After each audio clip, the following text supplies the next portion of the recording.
Buenas tardes, amigas y amigos, espero que se encuentren muy bien. Bueno, bienvenidos a este curso. Les doy la bienvenida a todas y todos los que se encuentran presentes. Ahora van a pasar a verme en segundos nada más. ¿Cómo están? Espero que se encuentren muy bien. Muchas gracias por estar aquí. Para mí es un placer poder estarlos recibiendo en esta formación, gracias a ICU, justamente por la convocatoria y la invitación a poder ofrecer esta formación de introducción a las ciencias forenses, ¿sí? Vinculada a todo lo que es ciencias forenses y criminología y ciencias asociadas a la parte penal jurídica y criminalística. Así que muchísimas gracias a todos por el seguimiento, por la convocatoria. Hay una cantidad de gente conectada. Muchas gracias por estar presentes y vamos a comenzar. Entonces, así comenzamos en hora. Estamos hablando de 1 hora 30 de formación. Acuérdense en que son variados encuentros, ¿ok? Vamos a estar en más encuentros, un total de 3 encuentros, ¿de acuerdo? 3 encuentros, ¿está correcto? Bien, acá me están comunicando, ¿sí? Y también comentarles que justamente el objetivo de estos encuentros es, bueno, hacer una introducción a estas ciencias que hoy por hoy son tan convocantes tanto en el ámbito académico como en el ámbito general. Hay público en general, hay personas de distintas justamente formaciones y demás. Les pedimos por favor a todos que puedan silenciar sus audios. Por favor. Si pueden silenciar sus audios. No, mentira, no mientas. Silencien sus audios, por favor. Bueno, vení a pedirte ayuda. No me pides nada. Gretel, nos tenía silenciado tu audio. Gracias, lo silenciamos desde acá. Es un tema de respeto para los demás participantes y para el panelista, que en este caso soy yo y estoy exponiendo. Así que muchísimas gracias por tenerlo en cuenta. Bien, vamos a comenzar entonces. Me presento antes que nada, casi todos me conocen, la convocatoria ha sido muy amplia, muy abierta. Mi nombre es Adriana Sabio Corvino, soy psicóloga forense, tengo la especialización en psicología jurídica y criminal, también soy perfiladora criminal por el Departamento de Policía de Nueva York y reconocimiento de la parte internacional en este sentido. Tengo variadas formaciones en el ámbito forense y en el ámbito jurídico. Por favor, silencien sus audios. Uruguay, por favor, silencien sus audios. Esto no pasa internacionalmente. Tenemos que aprender a comunicarnos en estos espacios. Y continúo. Trabajo actualmente con todo lo que es la parte de victimología infantil, ¿sí? Y adolescente. En la parte pericial, soy perito jurídica. Sí, trabajo como perito de parte en variados casos y en esta oportunidad les voy a dar una visita, un recorrido genérico abierto, pero no por eso poco especializado en el ámbito forense y especializado para las ciencias forenses. Van a enterarse de qué se trata la ciencia forense, qué es lo que la configura. Vamos a estar hablando de, bueno, justamente la vinculación de la psicología a las ciencias forenses y al plano de investigación forense y jurídica. ¿Sí? No los voy a aburrir mucho, va a ser bastante interactivo. Vamos a comenzar en el día de hoy con un encuentro vinculado específicamente a todo lo que tiene que ver con la medicina y cómo nace la ciencia forense en el ámbito justamente mundial, ¿no, verdad? En la historia de la humanidad, para después comenzar de lleno justamente con la temática que nos convoca, que es las ciencias forenses y sus impactos al día de hoy en la actualidad. Cuando estamos hablando de ciencia forense, ahora están viendo la pantalla, ¿está correcta? ¿La ven bien? Sí. Bien, muchas gracias. Gracias por contestar. Bien, cuando estamos, muchas gracias a todos. ¿La ven correcta? Sí. Bien. Sí. Muchas gracias. Cuando estamos trabajando el ámbito de las ciencias forenses, quiero aclarar varias cosas para comenzar. Las ciencias forenses abarcan muchísimas ciencias, ¿de acuerdo? Son muchas, son variadas y son todas ciencias que trabajan en configuración interdisciplinaria y multidisciplinaria. Cuando trabajamos en este tipo de ambientes no podemos trabajar de manera independiente, de manera única, siempre estamos trabajando de forma, diríamos, interdisciplinaria, vinculada de alguna manera a, diríamos, distintas ciencias que van a aportar la causa de la investigación que nos convoca. Para comenzar, vamos a tratar de entender por qué hoy en día, cuando nosotros decimos ciencias forenses, en realidad siempre nos encontramos con que hay alguien que nos dice medicina forense o CSI o investigación forense o médica forense, y en realidad por lo general se asocia directamente la ciencia forense a la medicina forense, la morgue y la apertura de cuerpos. La explicación de esto no es por capricho cultural ni social, sino que tiene que ver con un aspecto antropológico científico. En realidad, las ciencias forenses se inician a partir del surgimiento de la medicina forense, ¿ok?, como, diríamos, gran madre de las ciencias forenses. La primer ciencia que investiga de alguna manera el aspecto forense o lo que vendría a ser la circunstancialidad forense de la humanidad va a ser la medicina. Por ende, hoy por hoy lo que está sucediendo es que siempre, entonces, la ciencia forense se asocia directamente o de manera natural a el ámbito médico forense, cuando en realidad hoy por hoy hay muchísimas ciencias que aportan al aspecto forense. Hoy por hoy trabajamos psicólogos especializados, criminólogos especializados, no solamente médicos en la causa de aporte a pruebas. Sin embargo, en un origen histórico, la ciencia madre que aportaba pruebas por expertise, ¿sí?, o por naturaleza, era la medicina en una primera instancia, que fue primera ciencia que tuvo un contacto y un acercamiento con el cuerpo, ¿sí?, de la persona herida o post-mortem, con el objetivo de investigar la causal, diríamos, forense o policial criminal, ¿de acuerdo? La primer ciencia que se va a acercar a los cuerpos humanos con el objetivo de la investigación en las causales, diríamos, médico-criminales, va a ser entonces la ciencia forense de la medicina, y por eso hoy por hoy se asocia de manera bastante natural las ciencias forenses a la medicina en general. Hacer historia es recordar a los que nos precedieron y es reconocer el progreso y evolución de cualquier rama del saber humano, y Augusto Comte va a plantear que no se conoce una ciencia si no conocemos su historia. Ustedes saben que en realidad el nacimiento de las ciencias forenses tiene que ver con la manera en que emerge la medicina y la medicina forense más específicamente en el mundo y en la circunstancialidad epistemológica en la que emerge. ¿De acuerdo? Cuando nosotros hablamos de ciencias forenses hablamos de unas ciencias que no están nunca ajenas a la situación circunstancial de vida en la que nos encontramos. Siempre están vinculadas a sus aspectos sociales, económicos, políticos y culturales del medio en el que emerge. Un ejemplo que siempre le pongo a mis alumnos es que nosotros no podríamos nunca estar hablando de criminología y criminalística en la época de las cavernas, porque en la época de las cavernas la jurisprudencia penológica vinculada a un acto criminal era inexistente, o sea, no existía directamente, ¿sí? O sea, estaba habilitado el acto criminal de poder darle muerte a otra persona, o sea, específicamente lo que hoy se conoce en el ámbito penal como homicidio. Por consiguiente, el entorno, el contexto es lo que hace al objeto de estudio de la ciencia, y esto es fundamental que lo tengan en cuenta, ¿de acuerdo?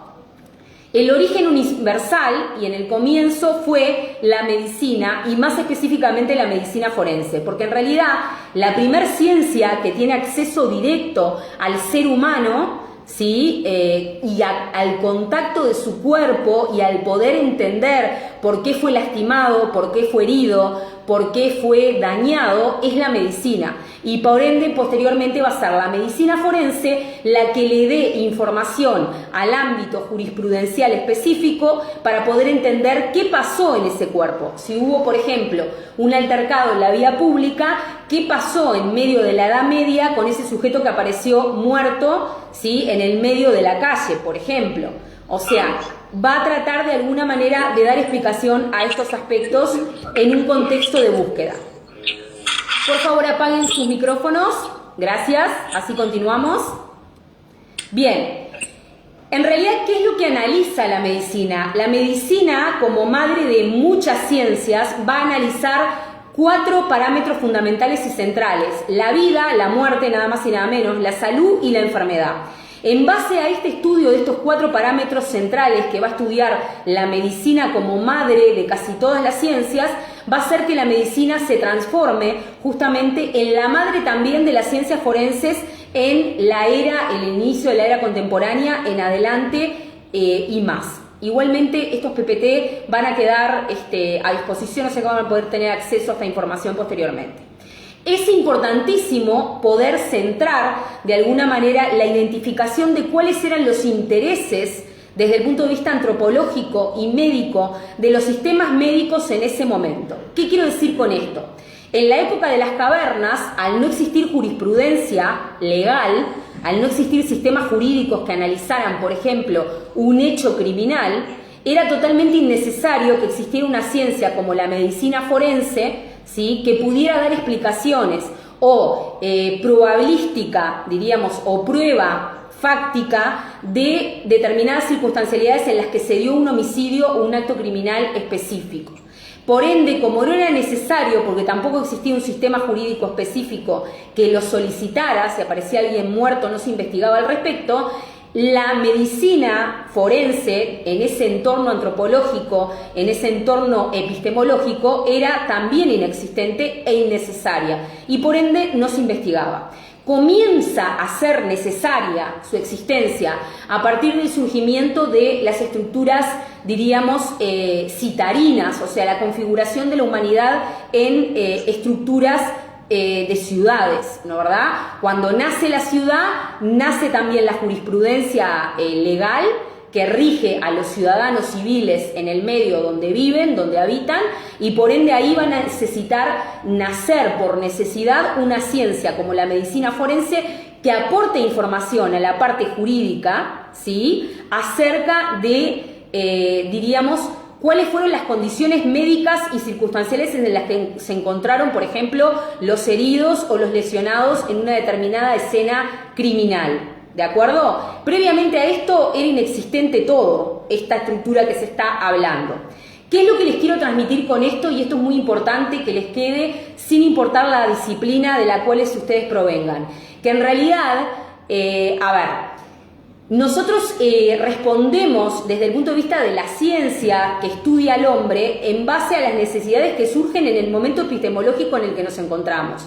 Y la criminología, la criminalística y las ciencias forenses todas no son ajenas a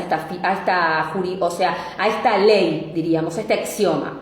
También existe una criminología y una criminalística presente, ¿sí?, y diríamos candente en función de las características epistemológicas, históricas, culturales y sociales de una determinada época. No es lo mismo, por ejemplo, los sistemas de investigación de Jack el Destripador en Inglaterra, en la era post-victoriana, o mejor dicho, pre-victoriana, ¿sí?, que estudiaban y desarrollaban un sistema de investigación determinado porque estaban buscando a ese criminal, ¿sí?, que un sistema de perfilación criminal actual, que se aplica, por ejemplo, a las maras, a los grupos de narcotráfico, etcétera, como se utiliza en la actualidad en el terreno en el que trabajamos en investigación criminal. ¿De acuerdo? Entonces, el elemento histórico coyuntural es central para definir qué es lo que se identifica como objetos de estudio de las ciencias forenses y las ciencias penales del momento, ¿sí?, y acompaña y marca todo el tiempo este proceso. ¿Por qué es tan importante este aspecto? Porque si ustedes conocen la estructura cultural, social, política y económica de una ciudad, de una zona, de una región, van a poder también entender y comprender mejor cuáles son las políticas criminales y los medios que utiliza esa población o ese contingente humano para poder canalizar e identificar quiénes son interpretados como posibles o potenciales victimarios, cómo se persiguen, cómo se previene, etc. ¿De acuerdo? Funciona tal cual un método científico. De hecho, es un método científico. Las ciencias forenses son ciencias y funcionan acorde a un método científico específico, presente. Y ese método científico, como cualquier método científico que funciona a nivel internacional en el mundo, hasta el día de hoy, responde a una coyuntura social, económica y política determinada que lo generó y que lo produjo. ¿de acuerdo? Que lo precede de alguna manera y lo antecede.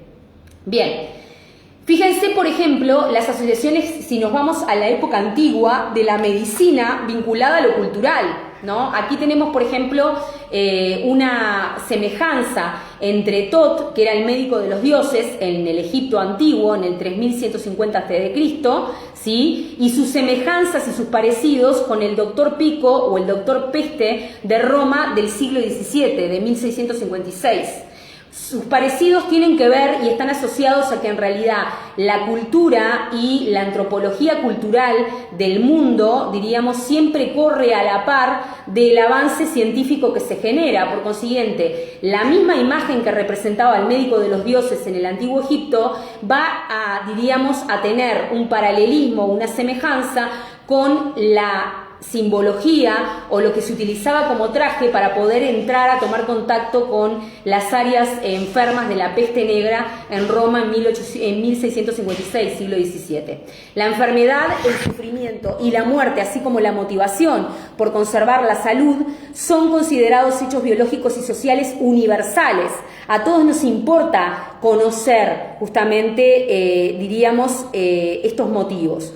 Todos los grupos humanos han desarrollado estrategias para enfrentar y prevenir las enfermedades y poder anteponerse a ellas. Y podría ser un paralelismo en este sentido con cómo nos organizamos los seres humanos para anteponernos al crimen también. Porque el crimen, de alguna manera, no les voy a decir que tiene un paralelismo antropológico con la enfermedad, ¿sí?, en el imaginario sociocultural universal, pero sin embargo arquetípicamente sí hay algo de vinculación entre el crimen y la enfermedad. De alguna manera la enfermedad mata, da finalización a la historia de vida de una persona, y el crimen también lo hace de igual forma, nada más que por otros caminos emblemáticas, salvando las diferencias de tipo que puedan tener. ¿Sí? Bien, continuamos entonces. Dado este avisito, continuamos.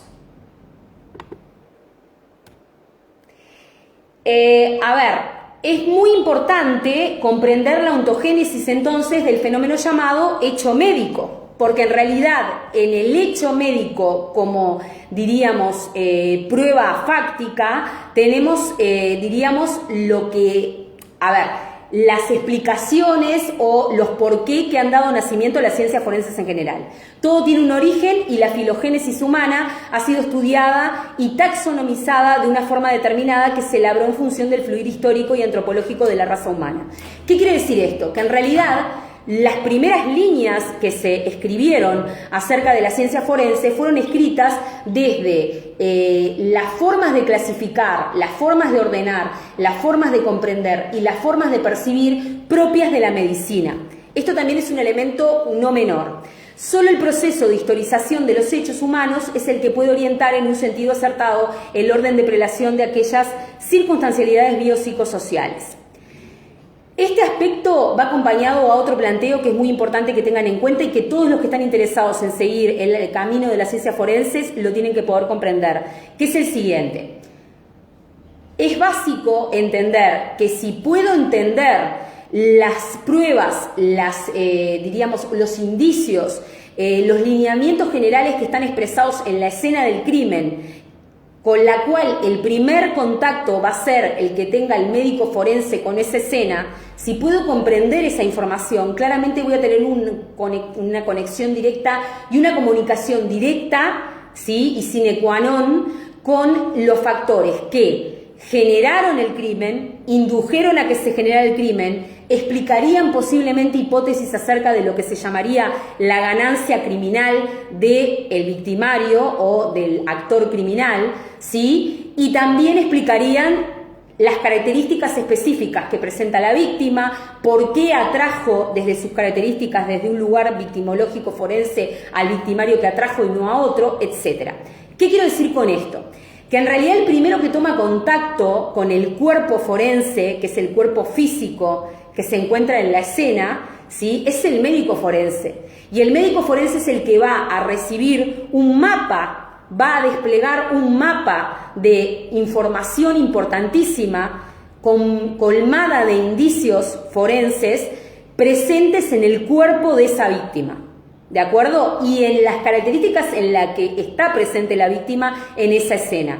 ¿de acuerdo? Que no son cualquier característica, ¿sí? O sea, nosotros hoy por hoy sabemos, y ahora les agrego algo desde la parte de perfilación criminal, que según la manera de estar presente la víctima en la escena, de cómo quedó, de con qué circunstancialidades físicas quedó, qué tipo de heridas tuvo, recibió, si se defendió o no se defendió, y cuáles son las características genéricas de la escena en sí misma, podemos conocer una cantidad de información vinculada a el perfil del victimario, ¿sí? Y del agresor específicamente. Entonces, de alguna manera, ver, el primer contacto que se tiene con el mapa mater que hay presente en una escena del crimen, lo tiene el médico forense. Por eso es tan importante que puedan entender que todo emerge de la medicina forense en adelante, que va a ser la gran madre de todas las ciencias forenses que vamos a estudiar posteriormente. Hay tres periodos históricos en lo que tiene que ver con la parte de el aspecto jurisprudencial, ¿no, verdad? En la humanidad, que marca Lacazán, que es un autor que recomiendo muchísimo, ¿sí? Y estos periodos son el periodo ficticio, el periodo del derecho romano y el periodo del derecho moderno. El periodo ficticio está relacionado con épocas primitivas, como les comentaba previamente, donde en realidad el sujeto, al no estar precedido o antecedido de una jurisprudencia, no tenía culpa, ¿sí? O no había una punición estipulada universalmente de manera, diríamos, democrática por el grupo civil acerca de los actos que había cometido. Son épocas primitivas hasta el inicio del Imperio Romano, que aparece en el Imperio Romano el primer tipo de jurisprudencia, que es el de la ley del talión. La pena era igual al daño causado, o sea, ojo por ojo y diente por diente, este dicho que tanto suena y que todos conocemos, ¿no, verdad?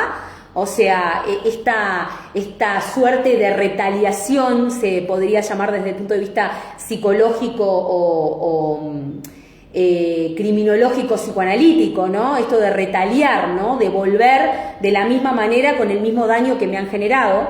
El hombre homicida era entregado a los familiares del muerto o los familiares de la persona ultimada, ¿sí? Y las adúlteras eran apedreadas hasta morir. Esta era la estructura que existía en el periodo más primitivo. El derecho romano, que se inicia a través de el surgimiento de la jurisprudencia vinculada a la ley del talión, ojo por ojo, diente por diente, habla de una legislación regulada iniciada por justamente Justiniano, que ahora lo vamos a ver.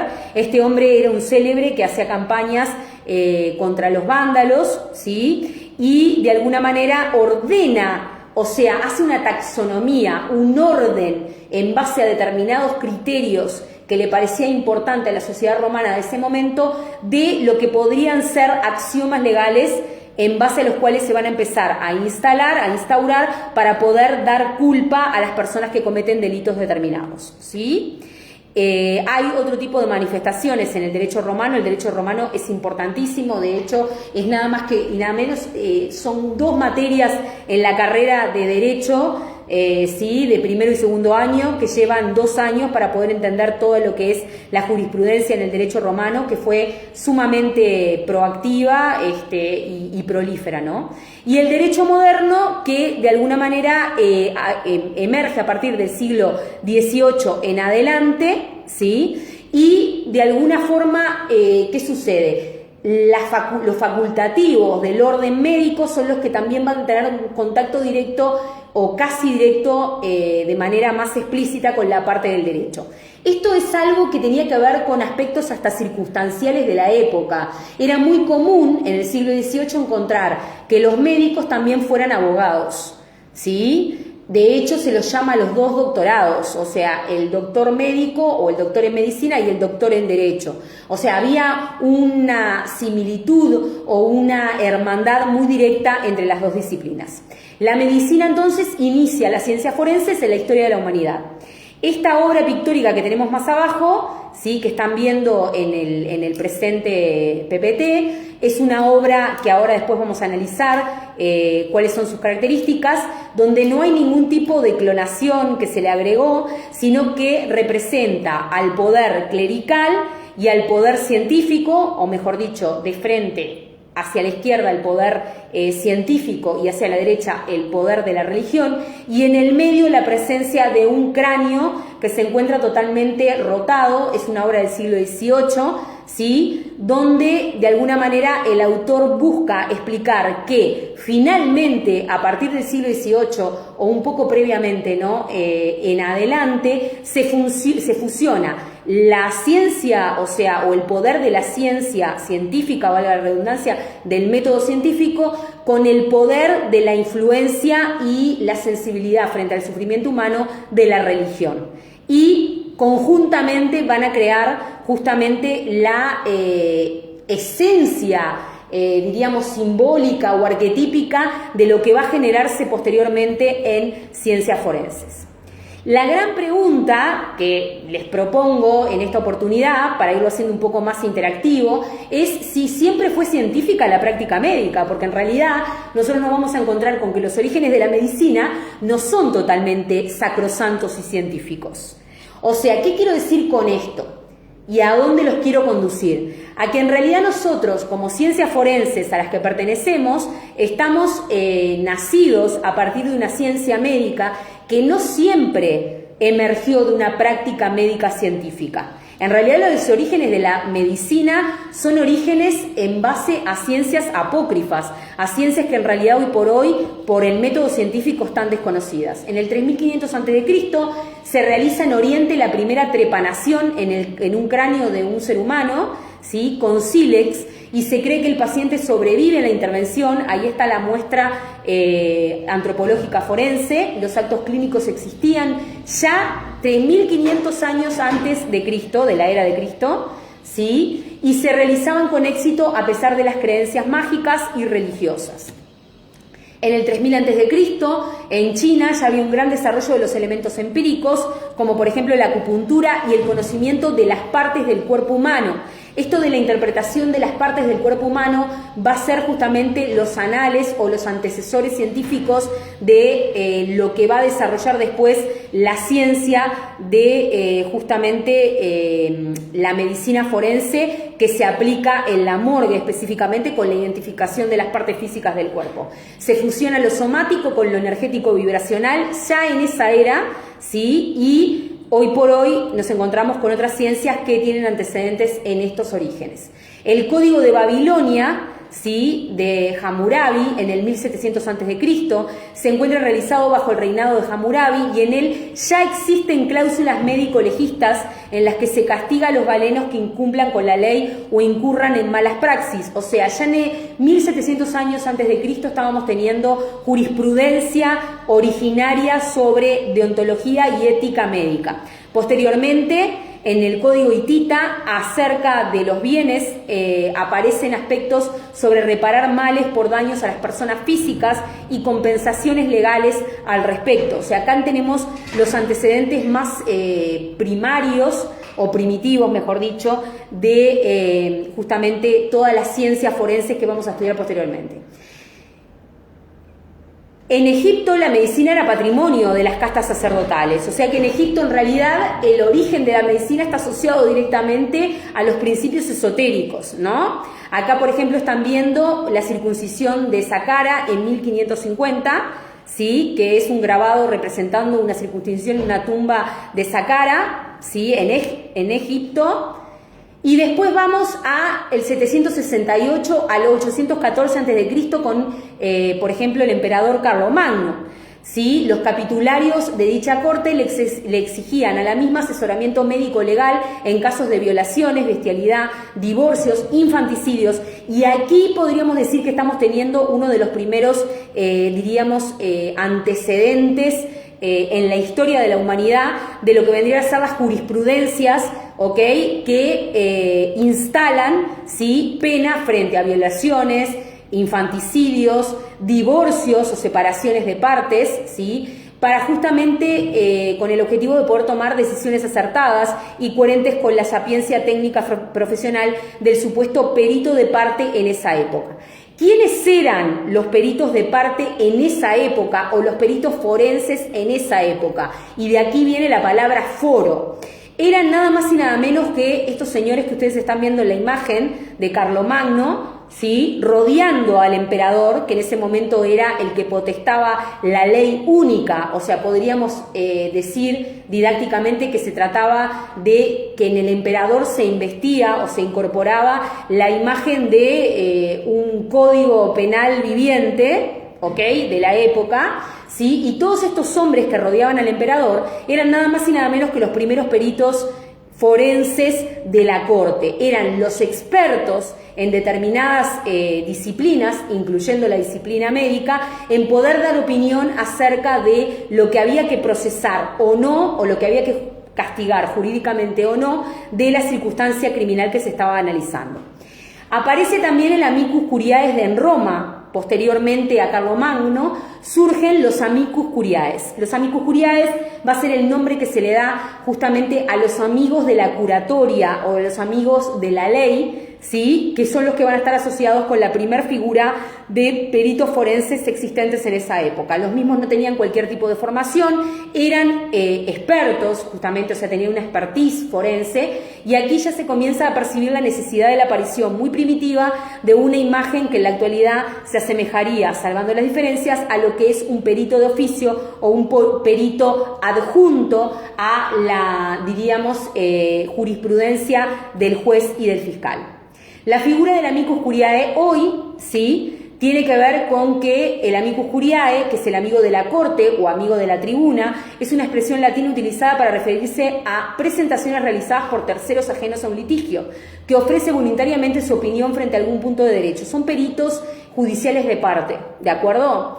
De alguna manera tienen que aportar información sobre lo que creen importante, sobre lo que opinan relevante.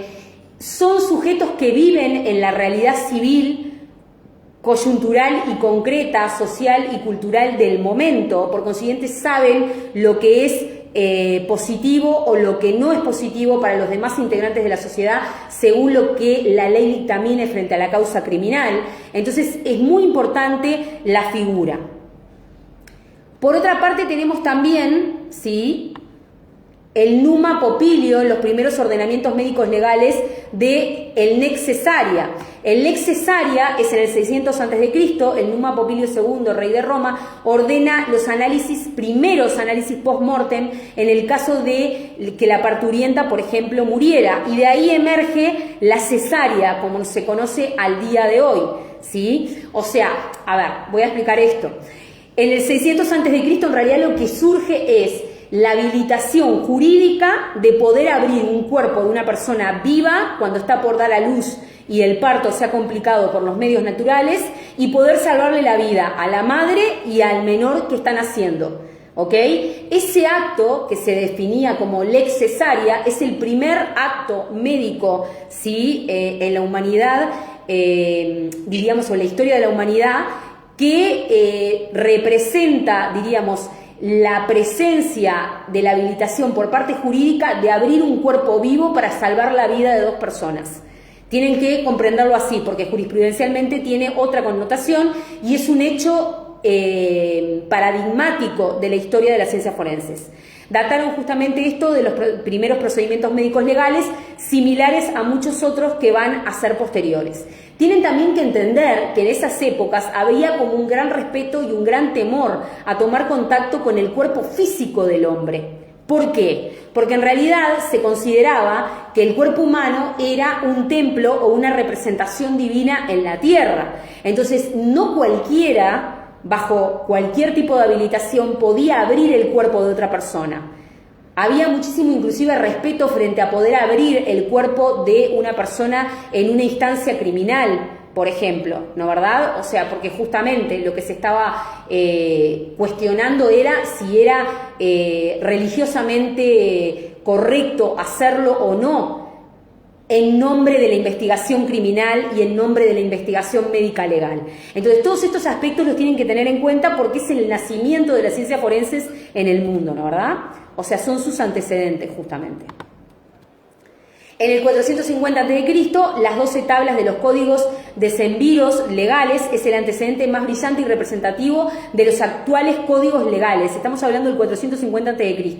Se inicia en Roma y se perfecciona durante 9 siglos. Las temáticas eran, miren esto, En el 450 antes de Cristo ya se hablaba de competitividad legal mental, o sea, si la persona estaba en estado de ser o no curada mentalmente, embarazos, tiempos de gestación correspondientes para no caer en instancias abortivas criminales y el desarrollo fetal específicamente. Estos aspectos que tienen que ver con la gestación del feto, de cómo se generaba el feto dentro del útero materno y demás, también era estudiado no solamente por médicos legistas, sino también por jueces, y paralelamente los terceros protagonistas en este estudio brillante, con un brillante aporte en este nacimiento de la historia forense en el mundo, son nada más y nada menos que los pintores.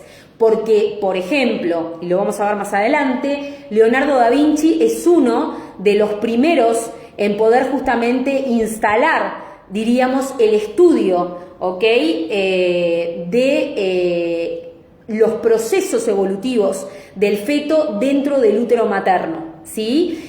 Cómo realizaba estas creaciones pictóricas que no eran por objetivos estéticos, sino que eran por objetivos para poder aportar la información al campo de la investigación científica y médica legal. Las realizaba observando cuerpos de mujeres que lamentablemente habían muerto con sus procesos fetales no a término, ¿de acuerdo? Entonces, toda esta información en una época donde no había fotos, donde no había registros fílmicos, donde no había registros audiovisuales, era central. Justamente los pintores que podían representar imágenes que se veían en ese momento y no se podían seguir viendo, era lo que le daba más información a la parte jurídica y a la parte médico-legal para seguir investigando, y habilitaban el surgimiento posterior de otras ciencias forenses asociadas.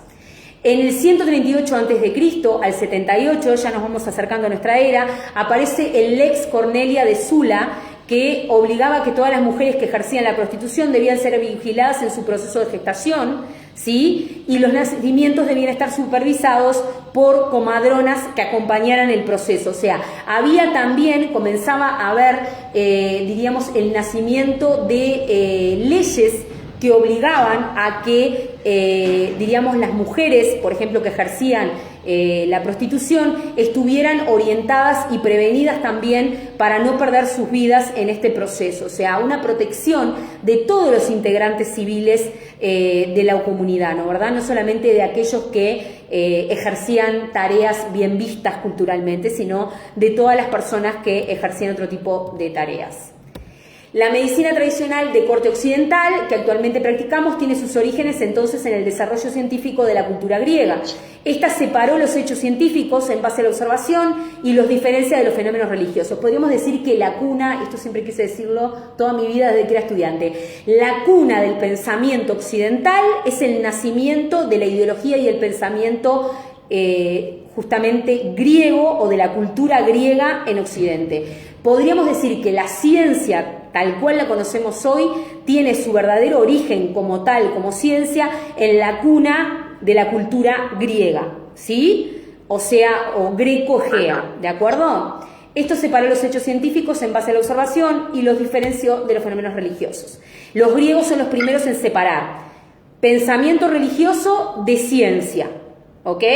Entonces, justamente por eso mismo, hoy no tenemos un criminólogo que rece antes de poder entrar a una escena del crimen para pedir que Dios acompañe su forma de observar los actos criminales cometidos y pueda entender mejor la verdad. O sea, tenemos a personas que trabajamos en este ámbito en un libre ejercicio de nuestra profesión, centrado específicamente en el método científico de la observación. Esta tradición se reforzó en la cultura latina y toma auge en el despertar científico del Renacimiento. La Grecia aporta muchísimas cosas, ¿no? ¿Verdad? La medicina se comienza a visualizar como ciencia guiada por un método, a pesar de ser aún bastante intuitivo y poco metódico científicamente. No se olviden que estamos hablando de los comienzos del pensamiento greco-romano, o sea, era muy primitivo todavía todo esto, sin embargo son los primeros en lanzarse a una línea de pensamiento totalmente independiente del pensamiento religioso, ¿ok? Y ahí aparece justamente la vinculación entre la medicina, los primeros ejercicios de la cirugía, etc. En la Grecia antigua hay destacados textos como por ejemplo los hipocráticos, en los que se abordan enfermedades desde perspectivas naturalistas. No se admitían las intervenciones de fuerzas divinas en la producción de enfermedades, ni tampoco, por ende, en la producción de circunstancialidades criminales. No era que había llegado un dios que había matado a las personas en la escena del crimen. Los grandes avances fueron de Hipócrates y de la escuela alejandrina en adelante, y en la Roma antigua desarrolla las escuelas y figuras médicas de origen griego, sintetizando justamente variados trabajos al respecto. O sea, empieza a tomar otro tipo de forma, todo este tipo de forma o manera de poder ver los actos que se estaban estudiando. Aquí tienen varias reproducciones gráficas de la escalera griega de tracción gravitacional generada para fracturas, el banco hipocrático para mejorar las fracturas lumbares. O sea, ¿por qué les muestro esto? Porque en realidad tienen que entender que es central que el hombre ya en la época greco-romana empieza a generar aparatos, ¿sí?, o medios mecánicos para poder rehabilitar determinadas partes del cuerpo que se rompen por accidentes, como por ejemplo pueden ser los huesos. Y un paralelismo directo lo hay con las ciencias penales y las ciencias forenses, porque en realidad lo que se empieza a buscar desde el punto de vista jurídico es armar una serie de códigos que puedan reponer, remendar, retaliar, recompensar los aspectos dañados por el acto criminal en sí mismo, ¿sí? En la Ilíada y en la Odisea es donde aparecen los primeros presentes, los primeros métodos médicos explicando la asistencia sanitaria que se le dio a alguno de los implicados en dichos relatos, ¿sí? Aquí tienen una imagen de Galeno asistiendo médicamente a los gladiadores. Los gladiadores, por supuesto, necesitaban atención médica, y de alguna manera el acto de lo que se llevaba a cabo en el Coliseo romano, donde luchaban los gladiadores a matarse, era claramente una acción totalmente ilegal que estaba habilitada en ese momento por el César, ¿de acuerdo? Entonces también estaba habilitado que se los curara para poder seguir luchando, ¿no, verdad? Y esto de alguna manera estaba permitido socialmente, cuando en realidad era el ir a un espectáculo para ver cómo se le daba muerte a otras personas. Tenemos connotaciones también vinculadas a Asclepio, que es el dios de la medicina griega, que los griegos en realidad lo vinculaban mucho con el padre de la medicina, ¿sí? Y también lo asociaban mucho con Hipócrates, está vinculado uno con el otro, ¿sí? Y asociaciones que hay de características que se le otorgan a las personas que ejercían la medicina en la Grecia y Roma antigua, vinculadas a características semidioseicas que tenían los dioses asociados al dios de la medicina. ¿Qué quiero decir con esto? Que en realidad esto también habla de potestades que se le daban a los médicos y posteriormente a los magistrados, jueces, abogados, que estaban muy vinculadas a todo lo que tenía que ver con otro mundo, con otro poder, ¿sí? Bien.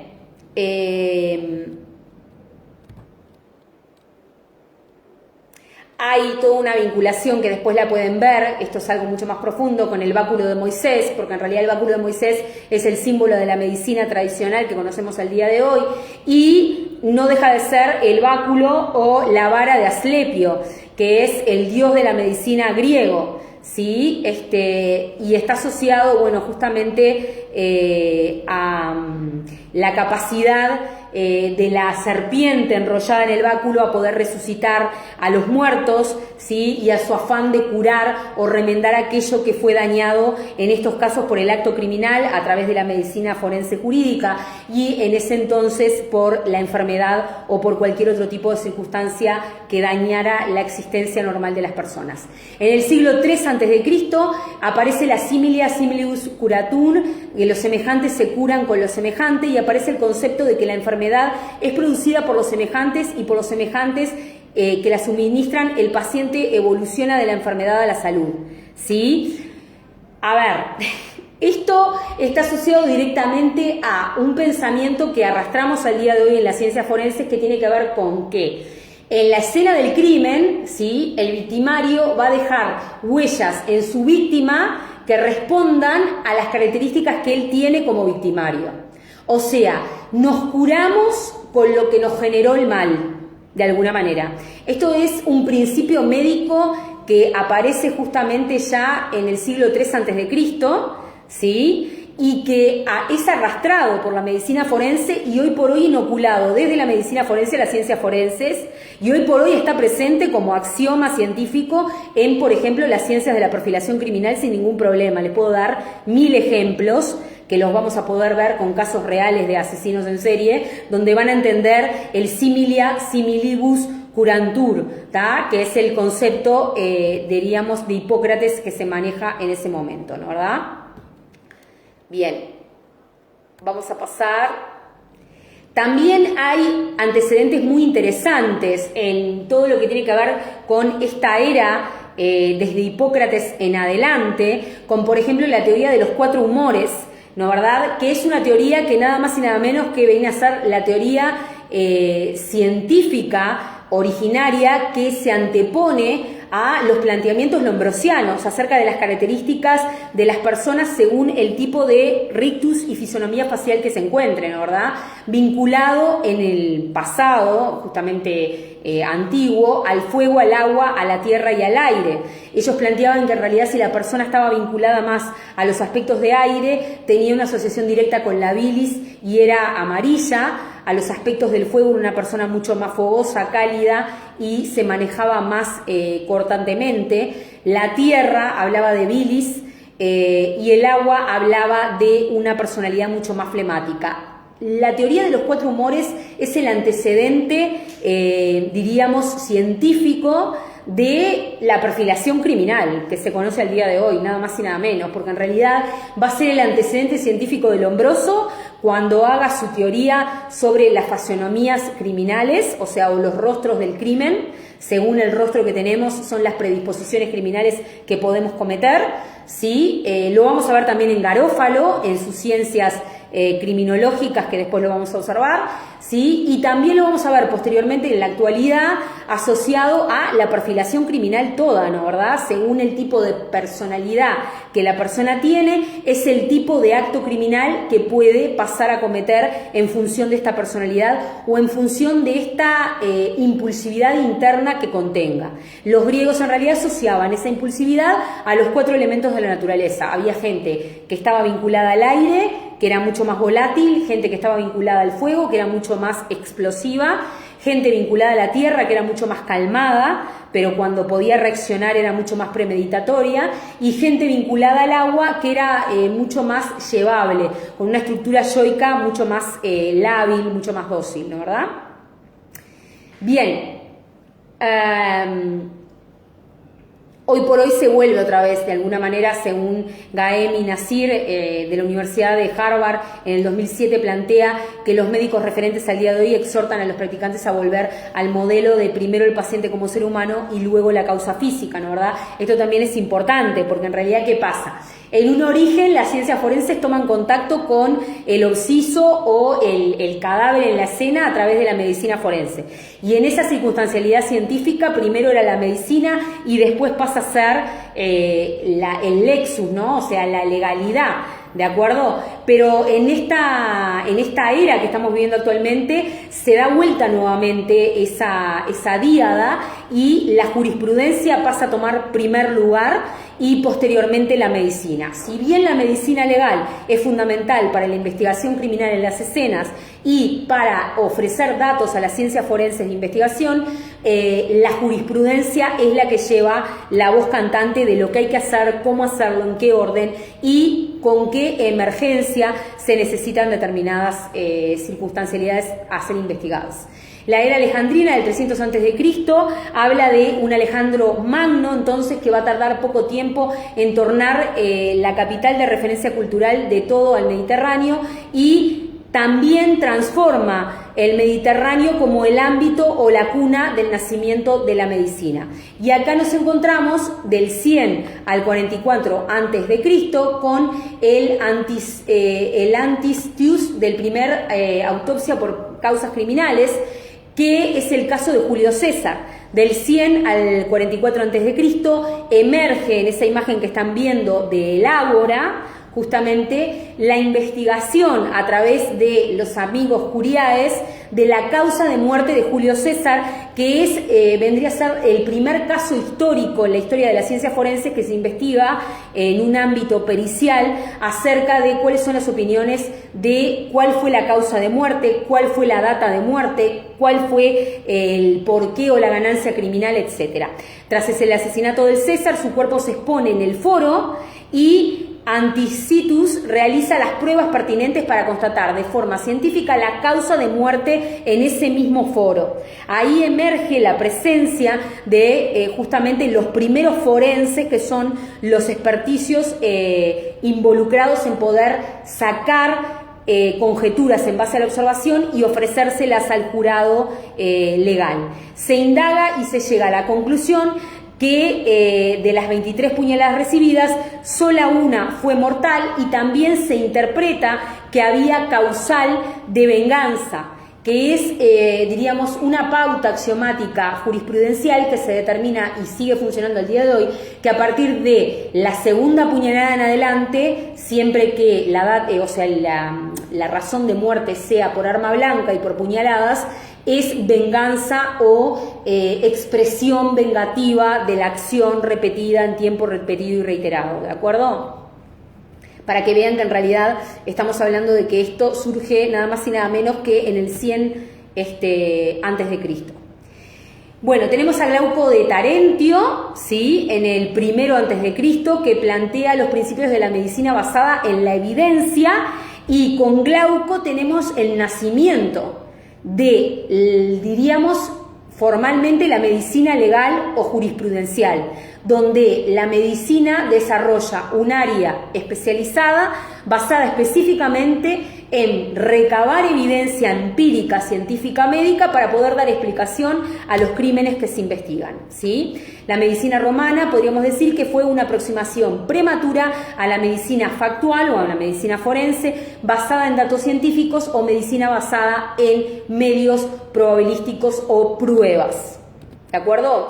Hoy por hoy, en este aspecto les puedo agregar, y lo vamos a ver en las siguientes clases, que van a ser más abocadas a la criminología, a la criminalística y a la perfilación criminal, psicología criminal, que en realidad la prueba forense, a medida que la humanidad fue evolucionando a lo largo de la historia, ¿sí?, se fue, como diríamos, ampliando o aumentando en su caracterización. ¿Qué quiere decir esto?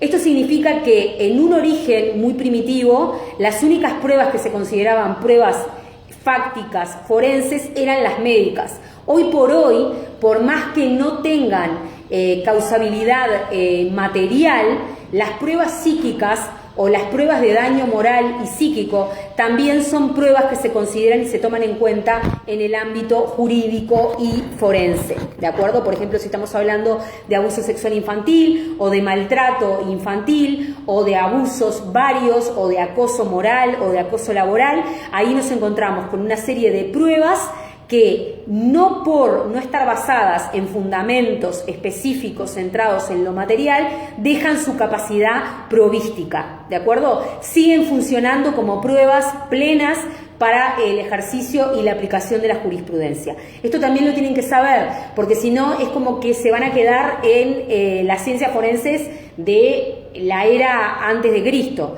donde lo único que se tomaba en cuenta para poder ejercer jurisprudencia acerca de un acto criminal era la prueba materializada o fáctica médica, ¿sí? Bien. Es claro el inicio del proceso necesario desde lo metodológico, ideológico, médico, para que el hombre comience a perfilarse hacia el camino de la medicina, ya necesitando un método científico ordenador. O sea, y ahí aparece la necesidad de un método científico, aspecto que se verá mejor en periodos mucho más avanzados y que va a poder ayudar mucho más, gracias a este método científico, a ciencias como por ejemplo la ciencia de investigación forense, ¿sí? En Roma tenemos de alguna manera con Hipócrates y Galeno dialogando, en la era bizantina, con una imagen que se expone en el templo benedictino, tenemos justamente el nacimiento, ¿sí?, de todo lo que tiene que ver con lo que iba quedando de la medicina asociada a lo religioso y la unión a la medicina plena, a la medicina científica, a la medicina forense, a la medicina legal, representada a través de la imagen de Galeno, ¿sí? Aparece la medicalización romana como gran heredera de la estirpe hipocrática, ¿sí? Y aparece justamente todo este funcionamiento en torno a la necesidad de una medicina que pueda ofrecer explicaciones acerca de lo que pasa en el cuerpo humano, tanto estando vivo como post-mortem también. Y se le empieza a habilitar a los científicos que puedan estudiar estos casos, ¿no? En el 1302 de la era cristiana, en Bolonia, ¿sí?, las guerras fueron justamente la gran utilidad para el avance de la ciencia médica como ciencia experticial y ciencia forense en este sentido, justamente porque ¿qué pasaba? No había actos criminales que causaran esas muertes, sí había actos bélicos que causaban esas muertes que no dejaban de ser criminales, ¿no? Pero digo, a ver, los cuerpos emergían a razón de las guerras y eso era utilizado por los médicos para poder avanzar en la medicina legal y en la medicina jurisprudencial, poder abrir cuerpos, poder comprender el cuerpo humano y demás. En 1574, siglo XVI, en Roma, aparece Giovannini Filippo y Paré. Filippo escribe el primer texto de medicina legal existente en la humanidad y se llama Constituciones y Capitulaciones sobre el Regi Promedictus Officii, o sea, sobre lo que vendría a ser el régimen y la metodología de la aplicación del médico legista. Y paralelamente surge Ambrosio Paré, que escribe el primer tratado sobre heridas. Miren esto. En 1574 en la Roma está Filippo y Ambrosio Paré. Dos nombres que poco sabe todo el mundo de ellos, pero centrales, que se basan en dos personas que crean justamente el primer tratado de medicina legística o medicina legal, ¿sí?, y el primer tratado sobre heridas, o sea, un sujeto que es médico con conocimientos médicos que estudia las causales que generan el tipo de herida que genera y cuáles son las características de las heridas según el tipo de daño que se busca hacer sobre el cuerpo ajeno y según el tipo de arma que se va a utilizar, ¿sí?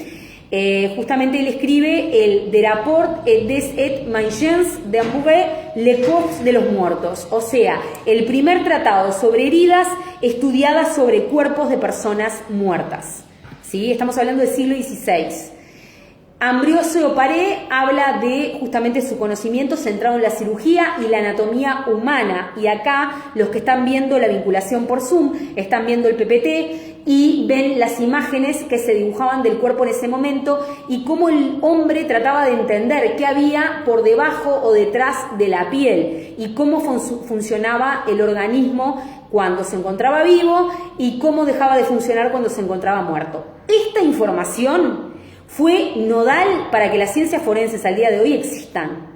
Si no hubiéramos tenido una investigación de estas características, es imposible poder interpretar hoy una jurisprudencia en base a una teoría sobre las armas de fuego, sobre las armas letales, sobre las armas blancas, sobre cómo poder interpretar el tipo de daño que se genera según el arma que se utiliza, sobre la interpretación de lesiones, etcétera, etcétera. Estos son los orígenes de los orígenes. Zaquías, en 1621 a 1634 de nuestra era, es el padre de la medicina legal por publicar en el periodo ese del enciclopedismo de la humanidad las cuestiones médico-legales, que es el primer tratado. Y los siglos XVI y XVII hablan del despertar médico. Aquí tenemos una imagen de un fresco que se llama Anatomía de Frankfurt en 1656, donde empiezan a exhibirse de parte de los pintores de la época obras pictóricas enormes que muestran en primer plano los cuerpos con sus rostros tapados de cadáveres abiertos a fines de su investigación médica. En el Renacimiento, entre el siglo XV y el siglo XVI, aparece todo el cuestionamiento entre magia, creencia versus anatomía, ¿no? Y se empieza a destacar la figura de Vesalio y el aporte a la medicina en general.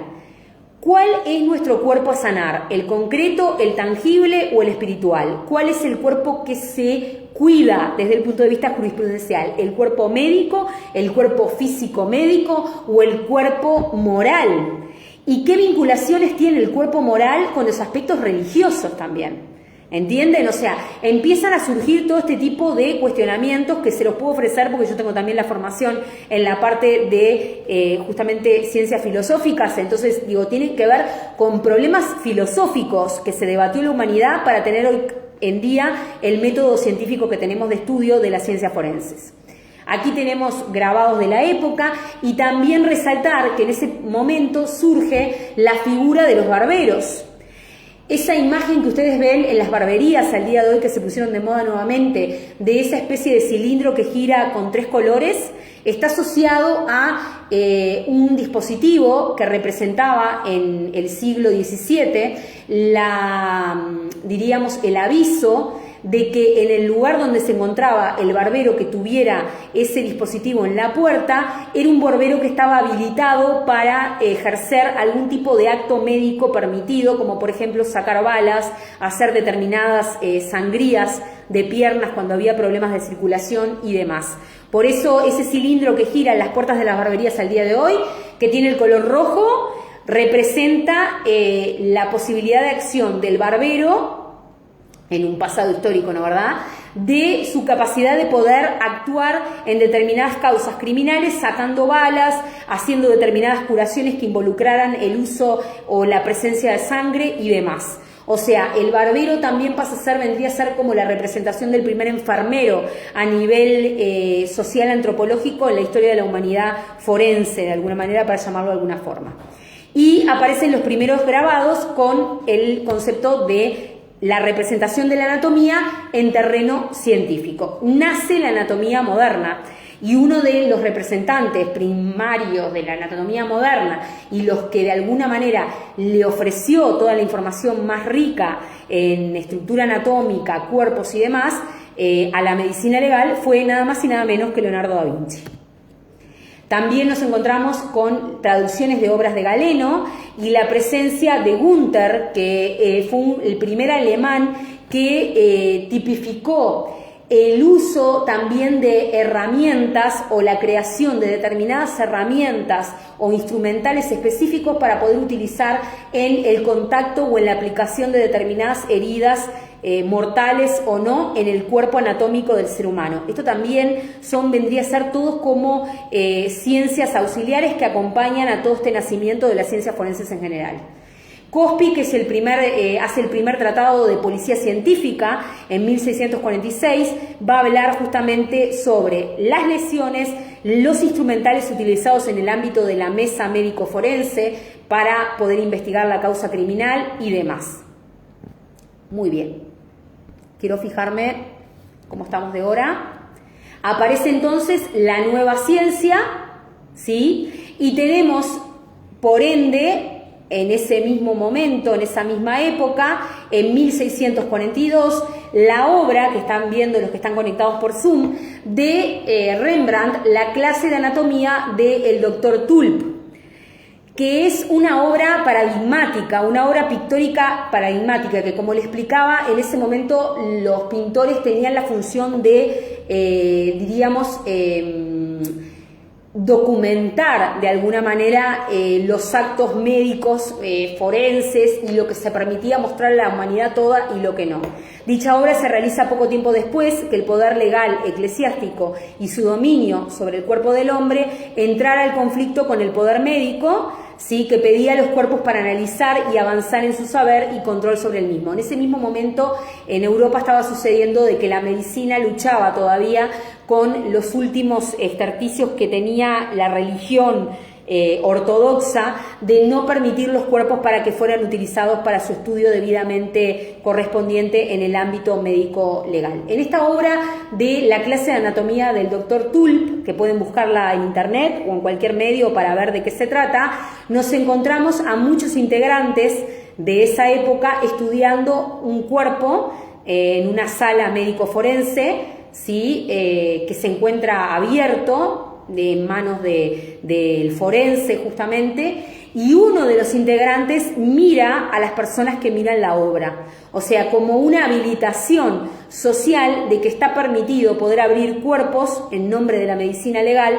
con el objetivo de poder interpretar y aprender para la prevención, así como también para la investigación criminal forense.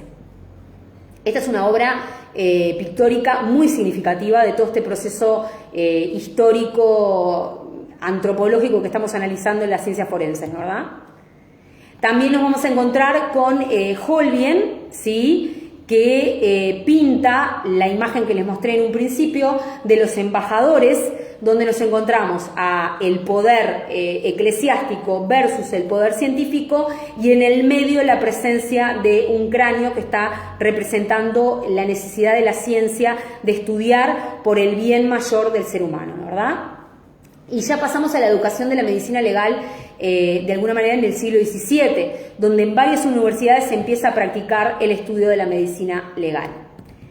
¿Qué pasa de alguna forma con la medicina legal y la época de la cultura y la medicina en la actualidad, ¿no, verdad? En un principio el poder médico compartía su dominio sobre los cuerpos, ¿sí? Y tenemos varias pinturas que explican lo mismo, ¿sí? Y los pioneros occidentales van a crear una medicina antilegos, donde solamente los especializados en medicina van a poder trabajar específicamente al respecto.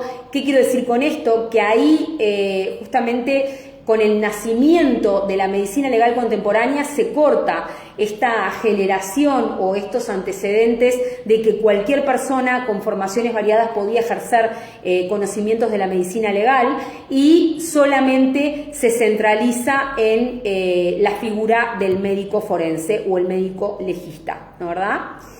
Bien. Empiezan las primeras interpretaciones del cuerpo como máquina, ¿sí?, como una anatomía de un cuerpo humano de máquina perfecta que hay que investigar, y comienza a ser investigado ese cuerpo con el objetivo también de entender de alguna manera las causas criminales en el caso que nos compete a nosotros, así como también de hacer avanzar la medicina toda, ¿no, verdad?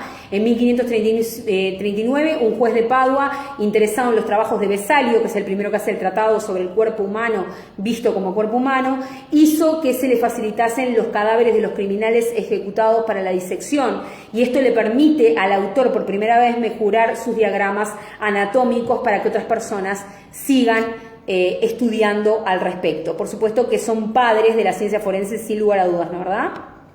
Bien.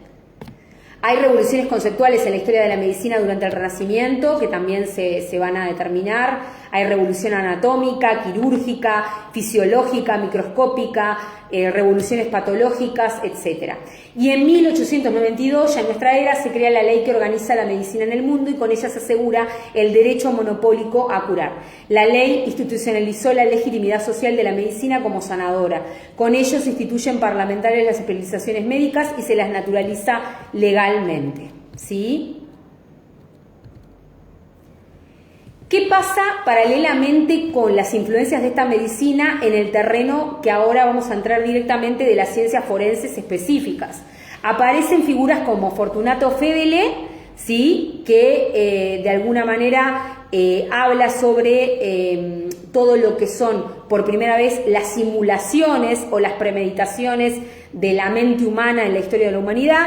Malpighi, que es el padre de la dactiloscopía fisiológica, estudiando las partes terminales del cuerpo humano como son los dedos y la dactiloscopía, ¿sí? Y César Lombroso estructurando el positivismo criminológico en 1835 a 1909. Habla y despliega la escuela antropológica criminal, que busca causas de la criminalidad en la personalidad física del hombre, centrando su atención en el estudio anátomo-morfológico del delincuente. Según la estructura facial que nosotros tenemos, es la predisposición a la comisión de actos criminales que podemos tener.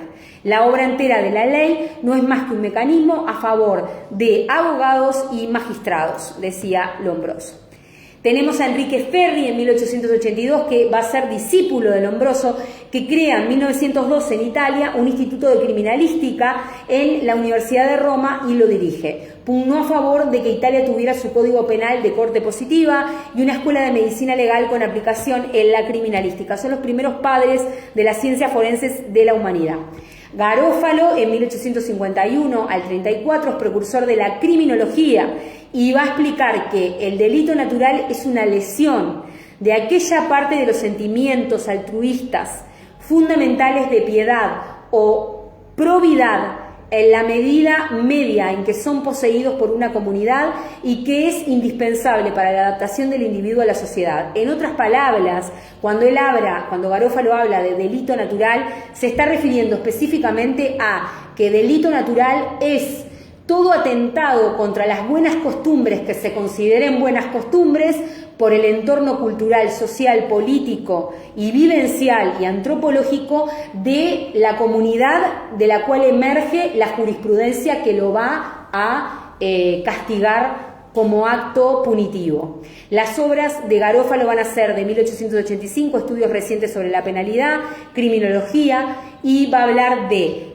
como aportes, delito natural, peligrosidad, responsabilidad penal, que son todos aspectos que por hoy ya se están trabajando en las ciencias forenses y penales al día de hoy.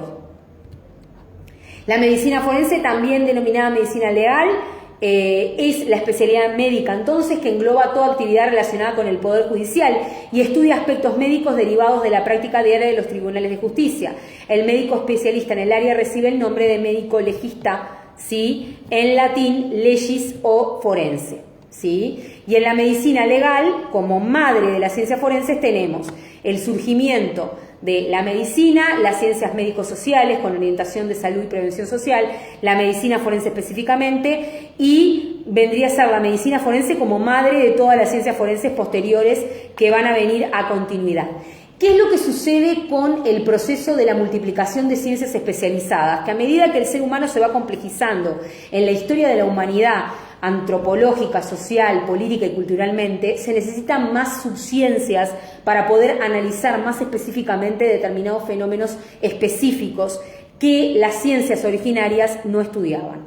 La medicina legal entra en juego siempre que la materia biológica se convierta en sustrato de las normas del derecho o en general de disposiciones administrativas de cualquier índole, ¿sí? O sea, siempre y cuando tengamos una causal criminal que involucre heridas, lesiones, problemas físicos, contusiones, circunstancialidades distintas que atenten contra el cuerpo físico y o físico-moral hasta el día de hoy, tenemos entonces la necesidad de la presencia de la medicina legal como exponente. Bien, ya nos estamos acercando. Determinación conceptual. Habla de la conceptualización del hombre, conceptualización de salud y enfermedad, que lo va a determinar la medicina legal, conceptualización de cura, que también va a estar impartido por las connotaciones que trae la medicina legal como madre de las ciencias forenses, análisis de las causas y tipos de medicinas y tratamientos medicinales utilizados, que van a estar estipulados por la espiritualidad de la cual devienen las ciencias forenses, que es de la medicina médico-legal. La medicina legal contribuye con el estudio en el agresor, entonces, y en la víctima, y coopera con la criminalística en la búsqueda de la evidencia. Claramente, cuando nosotros ahora trabajemos en el próximo encuentro criminología y criminalística, vamos a encontrar que la criminalística como ciencia que busca investigar la causa criminal a través de la aplicación de ciencias formales como por ejemplo la balística, la física forense, la química forense, utiliza siempre de base la medicina forense, ¿de acuerdo? Y por otra parte entonces la medicina legal va siempre a contribuir con el estudio de analizar al agresor, analizar las características de la víctima y cooperar con la criminalística en la búsqueda de pruebas criminalísticas en la escena del crimen. También va a cooperar con la criminología. Y los que trabajamos en el ámbito de la criminología o la perfilación criminal, siempre estamos analizando la causa criminal en base a las conceptualizaciones que traemos por deformación antropológica, porque somos humanos y derivamos de toda esta historia que acabamos de ver con todos ustedes, de la medicina legal o de la medicina forense. Nuestra manera de recortar el mundo es una manera basada en los preceptos de la medicina antigua y al día de hoy reconocida como medicina legal o medicina legista. Los sinónimos de la medicina legal son medicina legal, patología forense, jurisprudencia médica o medicina judicial. ¿Por qué es importante que lo entiendan? Porque en realidad, ¿qué pasa? La jurisprudencia o la ley va a entender o va a ordenar los factores vinculados a el mal hecho sobre el cuerpo de la víctima en función de la manera de ordenar y de entender la realidad que tiene la medicina de comprender a esa víctima y de comprender el acto de padecencia de esa víctima. Entonces, la justicia toma los parámetros médicos para poder entender o interpretar lo que se considera mal sobre el cuerpo físico, psicofísico y posteriormente moral de la víctima. Quienes entienden estos preceptos vinculados o asociados al nacimiento de la medicina en la humanidad pueden entender mucho más fácilmente por qué se interpreta lo que se interpreta a nivel jurídico en el plano jurídico-médico. Y quienes entienden lo jurídico-médico van a entender mucho más fácilmente los aspectos que tienen que ver con lo psicológico-forense, psicológico-jurídico, victimológico-forense y de perfilación criminal y de aspectos criminológicos forenses, ¿sí? El campo de acción de la medicina legal va a participar, por tanto, en el fuero civil como en el penal. En el caso de los peritos que trabajamos en el aspecto criminológico es igual. Realizan exámenes estetoscópicos, vaginales, anales en casos de abuso sexual, violaciones, determinan gestaciones, edades de la gestación, todo lo que vimos en antecedentes históricos, procesan muestras de células, tejidos, le aportan información al campo de la criminalística, realizan estudios de restos óseos, también aportan información al campo de la antropología forense y participan además en diversas diligencias judiciales, ¿de acuerdo? O sea, le dan parte al juez acerca de lo que vieron en el cuerpo físico de la persona que se está analizando para poder entender por qué se dio la causa de muerte que se dio y cuáles son las características de la escena criminal. La medicina legal es forense. Todo lo que son todo lo que son disciplinas legales o jurídicas son siempre forenses. ¿Por qué? Porque toda la disciplina que trabaja aportando información a la ley, o sea, específicamente al emblema del juez, son ciencias que aportan a la información del foro. ¿De acuerdo? O sea que, por ejemplo, los que trabajamos en perfilación criminal trabajamos en el plano de la psicología criminal o la psicología forense porque aportamos información de psicología criminal a conocimiento del juez que tiene que impartir justicia. Con ese objetivo se realiza la investigación. Por consiguiente, todos los técnicos que trabajen y actúen investigando una escena criminal son técnicos legales y son técnicos, por ende, forenses, porque pertenecen al aporte de información del foro, que es el nombre que se le da desde los orígenes de la Grecia antigua a todo el conjunto de amicus curiae que se organizaba en torno al emperador para darle explicación acerca de cómo ejercer jurisprudencia sobre la causa criminal que se estaba investigando.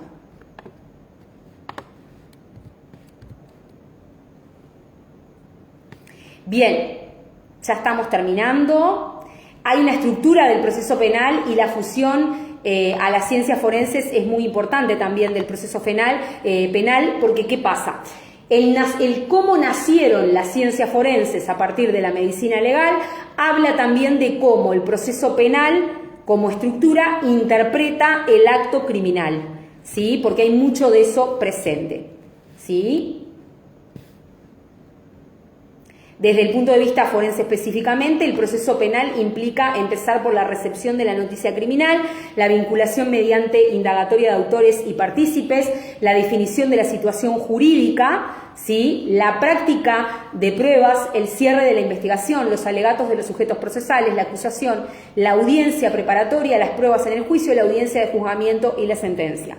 En estas instancias podemos participar nosotros según sea nuestra participación y nuestro protagonismo en la investigación criminal según la ciencia forense o la ciencia legal que despleguemos, ¿verdad?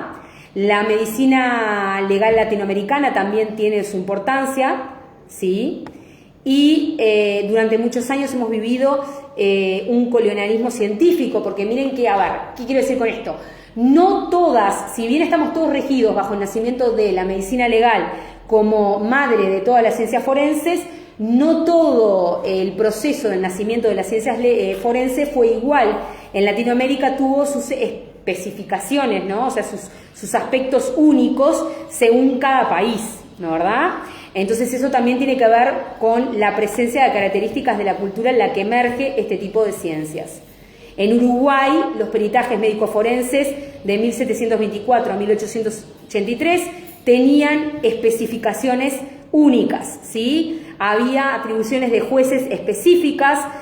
Nosotros teníamos un gran problema que tenía que ver con que en nuestro país no se habilitaba la exhumación de los cuerpos fácilmente, tampoco se permitía velar a los cuerpos hasta casi el siglo XIX, o sea que había grandes limitaciones al respecto, como ejemplo para que vean cómo se acompasan todo este tipo de planteamientos que estuvimos expresando en este encuentro. Yo por lo pronto estaría terminando la ponencia del día de hoy. Voy a cerrar. Aguárdenme un segundito. Vamos a pasar el link para que se puedan inscribir. Tienen que estar presentes en todos los encuentros para poder acceder a la certificación que se va a dar de manera totalmente abierta y sin cargo. Así que los convocamos a todos para el mismo y nos vemos en el próximo encuentro el día jueves de esta semana en el mismo horario, 19 horas de Uruguay. Este dato se lo paso para las personas que están conectadas de otras partes del mundo, 19 horas de Uruguay y 21 horas de otros países de Latinoamérica. Muchísimas gracias.